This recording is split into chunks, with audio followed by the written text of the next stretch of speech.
alam mo naman kasi ang China, the second biggest economy, the biggest standing army in the world, the biggest navy. Right. Pero nung kinall out natin ang China, the only country in the world na nagsampa ng kaso sa kanila sa UNCLOS and won that case nang wala yung 9-line na yan. Right. Na hindi ang China nagmeme-ari ng South China Sea, nagsimula tayong mapansin ng mundo as a global player. Pero kaya tayo nagkaroon ng West Philippine Sea at eventually, tinanggap ng buong mundo. Una, we united the Filipino people. Kahit may mga traidor, makapili, mga treasonous elements na nandyan pa, na hindi naman sinasabi ko na sila yung mga Duterte.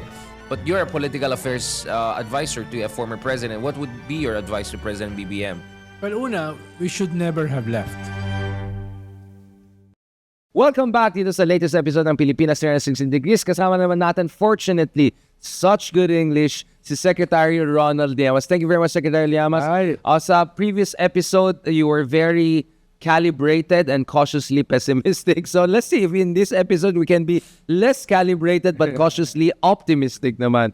Sir Ronald, recently we just had the West Philippine Sea 9th anniversary na yata. No? So papunta na tayo sa 10th anniversary. Nasaan na tayo? Because, you know, you were involved in that process when you were the Political Affairs Secretary of President Aquino, the late President Aquino. Pumunta ka sa Hague. Marami kang souvenirs. Wala namang umabot sa akin. But nevertheless, nasaan tayo sa West Philippine Sea issue? Are we moving in the right direction? Are we not moving in the right direction? If you look at, there was this graph na I posted na mga bansa na nag-express ng support for our arbitration case, ganun. Parang may Lithuania, may Romania, obviously Japan. Kahit isa man lang na ASEAN, parang wala doon. I mean, there's some partial positioning, Malaysia, Vietnam, ganun. Sir Ronald, are we in the wrong corner of the universe or is it just that we're so lonely in this fight with China in the West Philippine Sea? Where are we heading?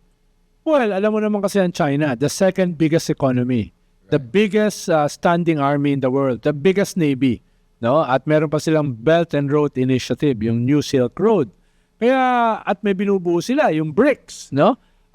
Marami silang mga variables na magagamit in terms of negotiation, especially in this region, no? Na kinakailangan ng maraming projects. Kaya understandable yung ASEAN, even if we don't agree with it. Next year, tayo magiging chair ng ASEAN. Ngayon ay Malaysia. So we have to play nice. Kaya, tingin ko yun man yung context. Right. Pero nung kinall out natin ang China, the only country in the world na nagsampa ng kaso sa kanila sa UNCLOS, During your administration. and won that case, na wala yung 9-line na yan, na hindi ang China nagmeme-ari ng South China Sea, one of the richest shipping lanes in the world, where 30 to 40% of global trade ay $5 trillion. ay dumadaan. No, ay nagsimula tayong mapansin ng mundo as a global player. Right. Nakuha natin eventually yung respect ng mundo dito sa pagkapanalo natin. Na dahil yung freedom of navigation ay ang mundo ang dinipensahan natin doon. Right. Hindi lang ang Pilipinas. Hindi lang ito usapin ng West Philippine Sea na napanalo natin.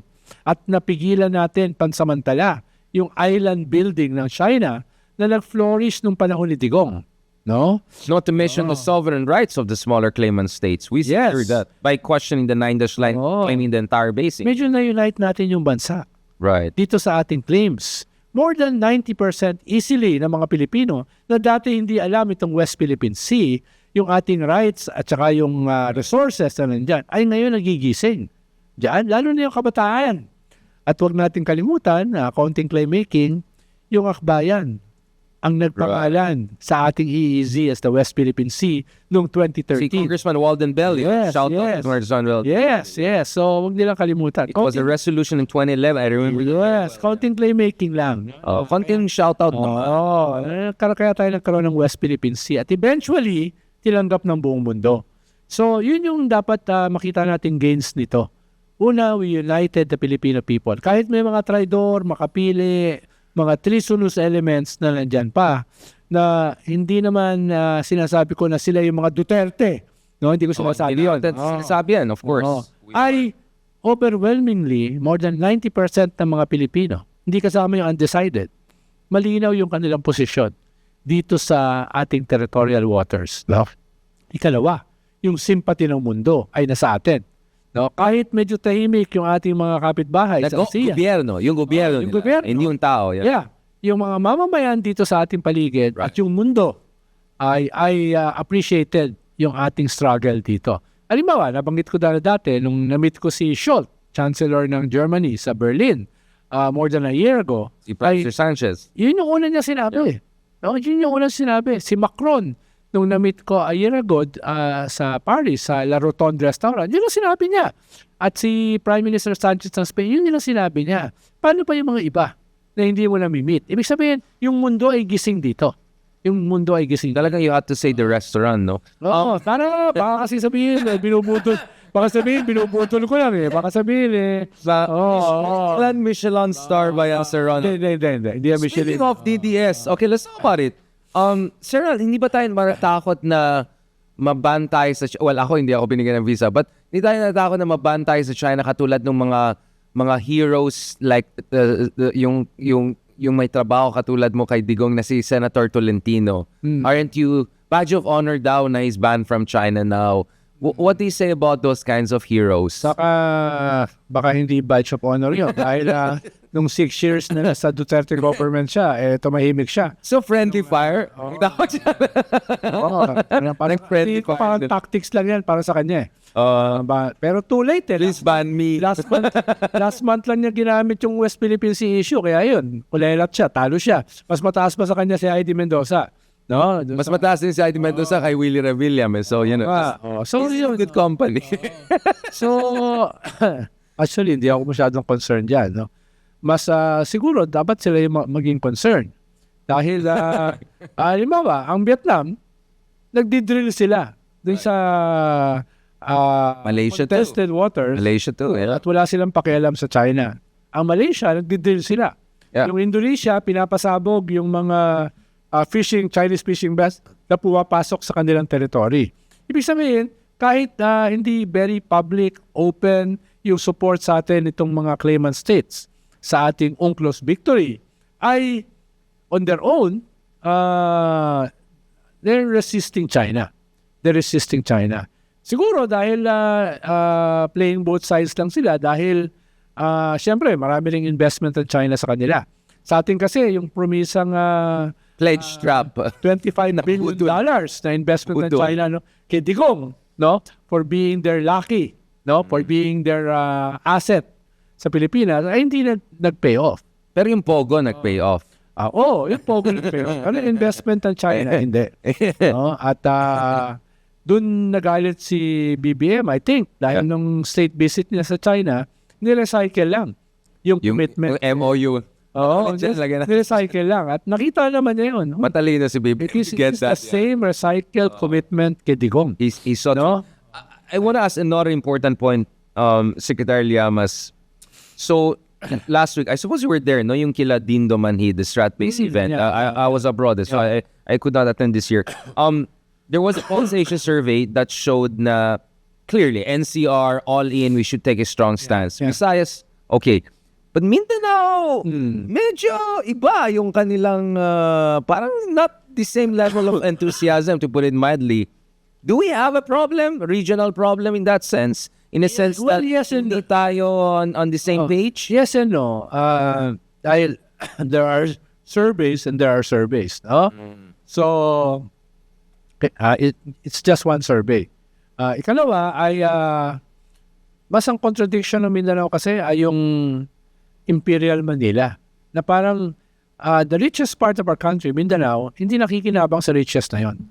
So hindi pa sa kanila issue yung food yung basket, contradiction between the Philippines and China.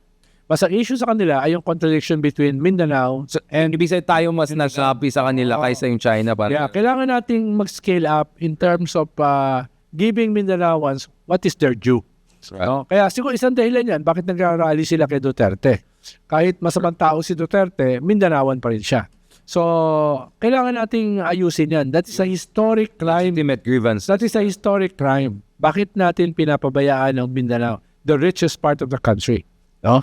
So, yun yung tingin ko mas issue sa usapin. But again, I know na personal ng grata tayo ng ibang syudad dyan, but in fairness, the Human Development Index of Davao and many places in Mindanao has increased significantly over the years. Some of them are high HDI, but nevertheless, it's also true na napabayaan. So basically, I think the style there is you have to reassure them na we're all in this together kasi medyo may alienation na nangyari. Yeah, at isa yung malaking gap, malaking vacuum, yung pagpapaliwanag. Ano ba yung West Philippine Sea? Ano bang reaches nito? Right. Ano ba yung makipanginabang ng Mindanao as well as the whole country kung tayo ang mag-harness ng resources ng West Philippine Sea? Medyo kulang sa paliwanag. No, kulang sa paliwanag. Kailangan doblehin, triplihin yung pagpapaliwanag ng benefits at saka gains ng Mindanaoans do sa struggle natin against China dito sa West Philippine Sea and beyond the South China Sea. Right. I want to go to other important issue also of ICC because as we head towards the State of the Nation address, mas nakikita tayo ng clarity in terms of DOJ saying they're willing to protect the witnesses, they're willing to have certain level of cooperation. But that has inevitably raised more momentum in favor of should we really rejoin the ICC again? And maybe even you can do it executive lang. I mean, at least that's the position of some people since hindi walang concurrence of Senate dun sa Duterte withdrawal. Maybe BBM can do it on his own. Now, I'm not personally expecting President BBM to raise this in his SONA. I expect his SONA to be very gut issues, technical issues, technocratic issues. I get it. It's important. His numbers are going up. I think it's because people are saying there's movement, there's action. Your former deputy, I think the current DOTR secretary, this one who we'll have on this show hopefully soon, I think has played a very good role in terms of showing people this is a president who does things. Nevertheless, do you think it's advisable for President BBM not to tackle the ICC issue at all? And do you think it would make sense for him to say, I'm willing to go really all the way and restore rule of law on that front? I know some of it is maybe more aspirational than not, but you're a political affairs advisor to a former president. What would be your advice to President BBM? Pero una, we should never have left. Right. We should have never. Kalawa, That's a good. half of that is about spin. No? Kailangan ayusin nila yung narrative. It's not about joining or not joining the ICC. Right. It's how you package it eh. No? Halimbawa, hindi nila na-weaponize yung crimes against humanity against the Duterte. Kaya ang nagmuka, yung mga Duterte ay kawawa naman, biktima, dahil sila yung nakapag-weaponize. Right. Hindi nila na-weaponize yung West Philippine Sea. Kaya yung mga pro-China na mga senatorial candidates nanalo, nag-top. Correct. Dahil hindi na-weaponize. It's about spin. It's about narratives. Yeah, it's battle of narratives. Kaya siguro nakalimang palit na ng communication sa chief ang Malacanang. So, kailangan nilang ayusin yon. It's not about... But isn't that because, Sir Ronald, let's be realistic, isn't that because talagang mahirap kalabanin ang dati mong aliado na magaling talaga sa fake news and disinformation? Like, it's like, mag-aaway tayong dalawa. It's gonna be harder than us just fighting a normal enemy. Kasi, wait, kasama tayo, tapos magaling tayo magbarda. You know what I'm saying? Like, it's an extra challenge. And it's not like, are there many takers for that job, even? Like, to be honest, in an existential battle, wala kang choice. in a survival choice, wala kang choice. No? You have to fix your messaging. No? Hindi pwede naman na, uy, mas magaling sa akin ito, atras na lang tayo. Uy, mas sana ito sa bardagulan. Right. No? Tamahimik na lang tayo. Yun yung Claire Castro factor. No? Right, Naglagay ka ng tao na pwede makipagbardagulan. Na magaling. Medyo kulang pa rin sa narrative building, sa messaging. Pero at least alam mo na itong mga to, ganito ang pantapat mo. No? Ganito ang mga hedarya ng panglaban mo. No? Just to be clear, hindi tayo kasama sa... yung Llamas, hindi pwede yan. Masyadong subdued. No? Ang kailangan dyan, yung pwede makipagbardagulan. More like loose cannon. So, inuulit ko, more than half of it is messaging. Correct. Narrative, tsaka strategizing, no? It's not, kung mapackage mo yung ICC na magiging mabango tayo sa buong mundo, papasok ang mga investments, no? Dahil tayo yung pinaka-democratic, pinaka-pro-human rights dito sa rehiyon. Imbis na pumasok lang yan sa Vietnam, pumasok lang yan sa Thailand, pumasok lang yan sa Sa Singapore, medyo kailangan naman namin ng affirmative action dahil kami ang tumatayo para sa inyong mga values. Right. It's about spin. No? It's about spin. At ipaliwanag natin, Narrative, Sir Ronald. Masyado kang negative. no? Weaponizations. Yes. Sir Ronald, we are innocent, good people. We are good-hearted people. We're wonderful people. We're amazing people. Tapos kumuha ka ng magagaling na tao. Yeah. Na pwedeng makipagbakbakan. Correct. Diba? Yun yung kunin. Hindi ka tulad ni Haydarian at saka Ronald Llamas na masyadong mabait. Tingin ko with 150, 120 million people, marami kang makukuha na magagaling. Oo. No? No. I agree. Yan, yan. I mean, okay, so do you think the narrative of and I wrote this in Philippine Daily Inquirer column of mine, don't you think the best narrative for the president, looking at the political map is this? Basically, sunog na yung DDS. Kasi kalaban mo na yan eh. Wala na yan. Hopeless case na yan. Pero meron ka pa rin 60, 70, 80% ng population na baka bukas pa rin sa'yo, including yung mga progressives and liberals na hindi bumoto sa'yo, critical sa Marcos dictatorship legacy, ill-gotten wealth issue, etc. But maybe the president can come and say, yeah, I know, ayaw niya sa akin, hindi niya ako binoto. But if I succeed, it's the success of all of us. And I want to succeed where we need to succeed. Correct. Halimbawa, pupunta siya ng US ngayon. Right. Primarily para sa tariff negotiation. Negotiations, yeah. Kung bumalik siya rito, makakuha siya ng 10% tariff.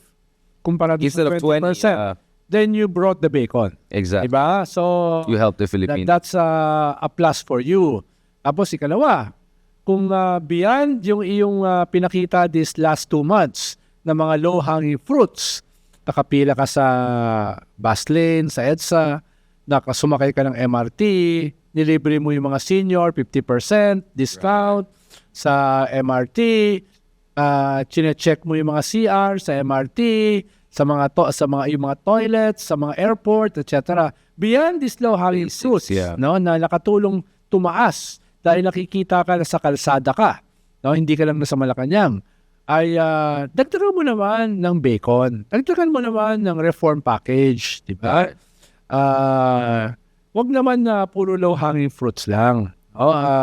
Halimbawa, itong pagpataw ni Finance Secretary Recto ng 20% tax dun sa savings sa bangko ng medyo, mga tao. Ay naku, kabawasan yan sa kanya. Malaking bagay yan. No, kabawasan yan kay BBM. So, wag mo i-contra. Seryoso, 20%? Oo. Taka na talaga natin sa, Sa problema, immediate yan. Ibig sabihin, Wala kahit na. withdraw mo ngayon, may tax na yan. No? So, gawa ka ng reform package, di ba? Right. Tungkol dyan na mararamdaman ng sikmura. Yung pinag-uusapan natin in the previous episode about gut issues. Yeah. Di ba? Ba't ka nag-hesitate na bigyan ng 100 peso man lang yung mga workers na sahod? Dahil sabi ng mga employers, inflationary, that's a lot of bull. No? Hindi yun inflationary. No? Makaka-create yun, makakadagdag yun sa consumption. Diba? Dahil ang ating inflation is not demand side. It's supply side. Ba't sisisihin mo yung 100 peso na isang mamunlok siopaw ang presyo doon sa inflationary na wage increase? So, yung mga ganun ba? No? I-consider mo bawasan yung excise tax. Dahil pag bumaba ang presyo ng gasolina, bababa lahat. Tatamaan lahat. No? So, ayusin mo itong ease of doing business. Na, By the way, time deposits to, I'm just trying to be fair. Baka mamaya kasi we're hoping to also have Ralph Recto on this show for him to give his side. Ito yung sa time deposits, yung sinasabi, hindi nung any deposit lang. So, Yeah. Sa interest sa time deposit, time may deposits, 20%. No? Yeah. Ibig sabihin, kahit tanggalin mo ngayon yung time deposits, ganun pa rin. Ay, ganun na ba rin? Yeah. Tatamaan Just to pa be rin. clear about the context. Sorry, going back to you, Sir Rod. So you, Yun lang naman ang deposit ko eh. No. hindi kami katulad mo, kami very timely deposit lang, hindi kami. Medyo weird lang yon. Ba't ka pa mag-deposit kung mas mataas yung tax? Kaysa yung interest. Parang nawala yung logic ng banking system, di ba? Oo. So, a reform package na gut level where mararamdaman ng mga tao yung bacon. O kung ayaw mong bacon, yung beef. Kung ayaw mo pa rin ng beef, no, yung Sige lang, Sir Rod. something nutritious, no? Dahil baka ma-high blood ka eh, sa bacon tsaka sa beef. Yeah. No? Something Vegan version. Oo. Tufo. Oo. Bring on the Ganun, tufo. no? At panghuli, ayusin mo naman yung mga weak policies mo. Yeah. Diba? Ito yung mga mas So what are the medium areas term you think BBM should improve? to long term. Ito yung ayusin mo. No? Yeah. Paano? But he's not Halimbawa, Yep. sa utilities, masyadong Mahal pa rin eh. mahal. Bakit? Dahil regulatory capture. No? Buti na lang, binawasan mo yung regulatory capture ng mga aboitiz sa energy. No? Tinanggal mo si Dimalanta, tinanggal mo si Lutila, no? Sino pa We had as a guest here who has a different version of things just to be clear. So, No, why not subsidize? Subsidize electricity. Why yes, tayo lang ang hindi subsidized sa buong region. Yeah, kaya.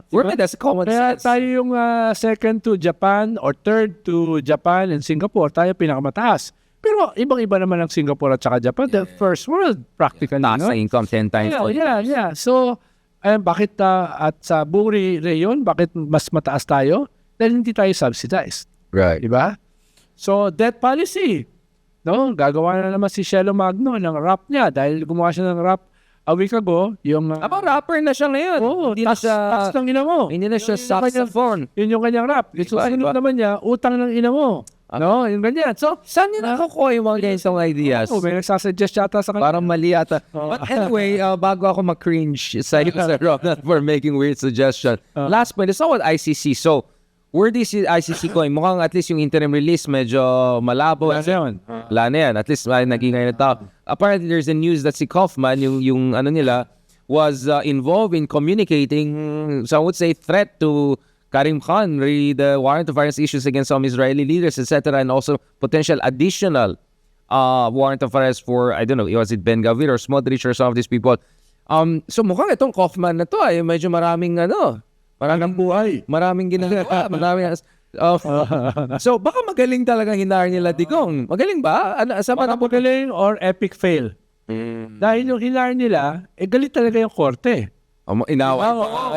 Bakit yun ang kukunin mo na abogado? Baka wala nang takers. Baka epic fail. Tapos ang laki ng bayad. Diba? Ang laki ng bayad mo ay mukhang hindi ka pa kaya ipanalo dahil notorious sa korte. So, what was that about? Sabi ni Senator Trillanes on this show na parang may PR package pa doon sa legal package. Parang hindi siya legal package. Huwag nga natin talungin kung saan ang galing yung pambayad, no? Hindi, tarangin natin. Ano na natin yung efficiency. Which lang kinuha nyo, no? Pero bakit tayo magreklamo kung inefficient? Now, Sir Ron, lastly, speaking of Batorni, before maging full-fledged lawyer, judge, legal luminary si Bato, don't you think ICC has to take care of that business? Like, parang tagal. Dapat. Pero protektado daw siya ng Holy Spirit eh. Ayun lang. So, paano mo Wala bang pangtapat ang ICC sa ganyan? Well, yung isa pang senador dyan, yung ambassador ni Jesus Ayun. Christ, no? Defender din ng Kaphang, no? So, mukhang mahirapan si Karim Khan. When suspended pala siya. Whoever is in charge there. Iba na. So, Sir Ronald, siguro kung makabay tayo. Ang mahalaga kasi, this SONA, gumawa ang presidente ng something compelling. Yes. Dahil yung kanyang total ban sa Pogos na tinayuan, pinalakpakan, tapos na yun. No? Kung sasabihin niya, total ban sa e-gambling, okay, pero baka hindi kasi intindi ng total ban sa Pogos. No? Kalawa, yung kanyang West Philippine Sea, okay naman yun. No? Pero kailangan may bagong message. Magsasamba ba kayo ng bagong kaso? Additional arbitration. Sa UNCLOS, no? So, kailangan niya. Ikatlo ay gut issues. Last two SONAs, anong sabi niya? Dudurugin niya ang mga kartel sa agriculture. Dudurugin niya ang mga smugglers, hoarders. Sino yung mga nakulong? Meron ba nadurog? Yeah. No? So, kailangan mag-scale up siya. Kailangan yung mga binabanata niya ng previous SONA, kailangan in the next few days, pakulong naman siya. And on the impeachment issue, what should the president say? Hindi rin niya pwedeng baguhin yung kanyang posisyon na nakadistansya siya. No, dito sa But he said he's against impeachment. Sasabihin na lang niya, rule of law. Yeah. Sasabihin na lang niya, Ano sinabi ni Rafi Tulfo? Gave her a chance to prove her innocence. sabihin na lang niya, Constitution. Anong sinasabi ng Constitution? The fundamental law of the land. Yun na lang sabihin niya. Indirectly, malinaw yung kanyang message. No? Na hindi naman niya binabago yung kanyang posisyon before. No? Yun yung kanya. Pero kinakailangan niya something dramatic. Hindi pa yung ICC yun. No? Ano yung dramatic na pwede niyo sabihin? No? There should be a Deus Ex Machina. On that note, thank you very much, Secretary Ron Llamas, for parang talagang mabait ka pag nandito ka with me. It's the ambience. It's the ambience, but maybe we can recreate this ambience elsewhere. But we'll be back in our Yakuza style executive room soon, hopefully with our legal luminary para pangtapat sa'yo. Nandun ako pumunta kanina. Nakamali. Thank you so much, Sir Ronald, for your journey. Where in the world is Ronald? Para sa pang-ari Rocket. Where in the world is Ronald Diaz?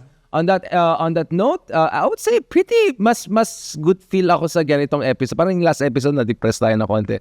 Welcome back, everyone. Ay, hindi pala welcome back. Tapos na po tayo.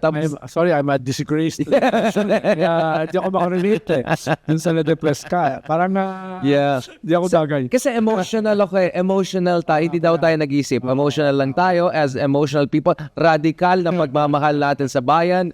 I hope you enjoyed this radical na pagmamahal na episode ng Pilipinas 360 Degrees.